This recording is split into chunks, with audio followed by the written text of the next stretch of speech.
Es vergeht kein Tag, ohne dass ich nicht dankbar bin und denke, so ein Geschenk, das kann man sich nicht vorstellen, wie das ist. Aber es ist wunderschön.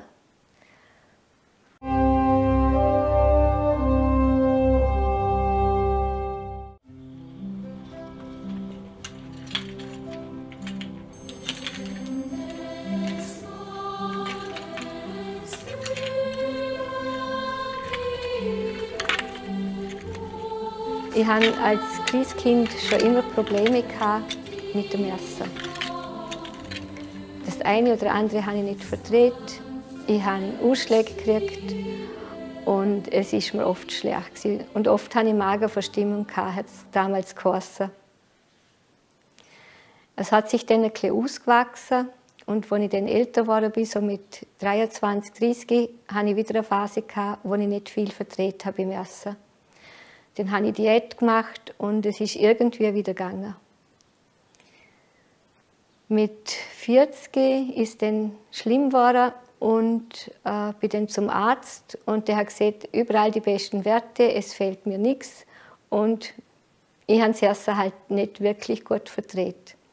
Dann habe ich eine andere Diät probiert und mit der bin ich dann wieder über die Runde gekommen und es ist gegangen. Immer zu einem gewissen Zeitpunkt irgendwas essen und dann nicht und dann schon.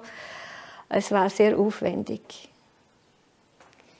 Ich habe das Essen so reduziert, dass es 3 mal 3 Decker Reis war im Tag.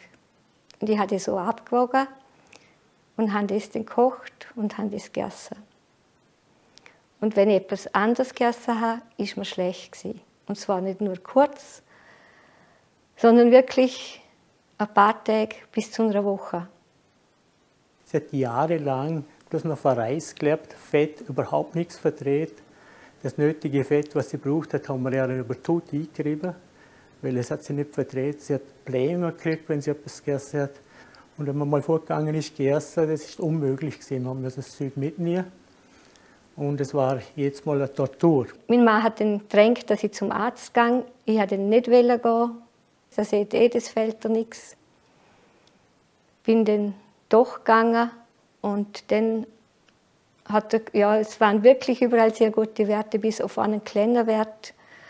Und ich war dann echt froh, dass man irgendwas gefunden hat, weil das immer nur hören, ja, du bildest das nur ein oder das ist halt alles Essen, geht es dir auch gut.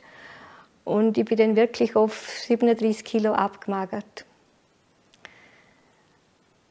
Ich habe es dann wieder geschafft, mit einem Heilpraktiker wieder ein bisschen mehr Gewicht zu kriegen. Und damals habe ich das erste Mal vom Freundeskreis gehört. Eine gute Bekannte hat mir Flyer gebracht und in den Laden auch Prospekte vom Film. Und ich habe mir das angeschaut und habe gedacht, naja, was wird das schon helfen? Und wer weiß, ob das nicht irgendwas Komisches ist. Und ich habe sowieso nur geglaubt, dass man mir helfen kann. Das war für mich, ich bin mit dem irgendwie zu Gang gekommen. Dann hat es wieder ganz eine strenge Phase gegeben im Leben. Wir haben, oder im Geschäft, wir haben die Kasse umgestellt. Und ich habe ja, nie auf mich Rücksicht genommen. Das habe ich einfach, mein Kopf war sehr stark, der ist über den Körper hinweg. Und ich habe halt sehr viel gearbeitet, auch in der Nacht dann wieder, weil ich das Gefühl hatte, es geht nicht anders. Und dann ist mir aber dann so schlecht gegangen, dass ich oft in der Nacht gedacht habe, ganz viel Mal, am nächsten Morgen lebe ich jetzt um. Es ist mir so schlecht gegangen. Und dann ist wieder die Freundin, damals war es eine Freundin, hat mir geholfen, im Haushalt dann ein bisschen. Und dann hat sie mal zu mir gesagt, ja, schau mal, es wäre jetzt gerade eine Einführung für Bruno Gröning Freundeskreis. Und eine gute Bekannte, die sie hatte und die ich flüchtig damals kennt habe, die macht das. Da haben wir es überlegt und haben gedacht, ja, die sind eigentlich beide ganz normal. Es kann vielleicht nicht so schlimm sein. Gehe mal schauen, es war wirklich ein Strohhalm für mich. Ja, und dann sind wir gegangen. Also, mein Mann ist auch mit. Und als wir da mal angekommen sind, Da war so ein Kurzfilm und das hat mir ganz gut gefallen, nachdem ich immer schon mit der Natur verbunden war. Weil ich immer gesehen habe, Gott ist das Leben und genau das Gleiche hat der Bruno auch gesehen. Auch als ich in den Raum reingekommen bin, es war wie nach Hause gekommen. Also es war wirklich ein unglaublich gutes Gefühl, habe ich dort gehabt.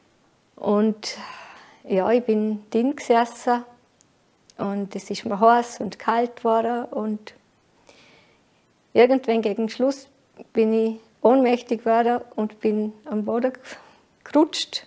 Und wo wir dann in der Stunde waren, ist er dann umgeflogen, vom Stuhl runtergeflogen, ist er ganz schlecht gewesen. Und interessanterweise haben wir beide keine Angst gehabt.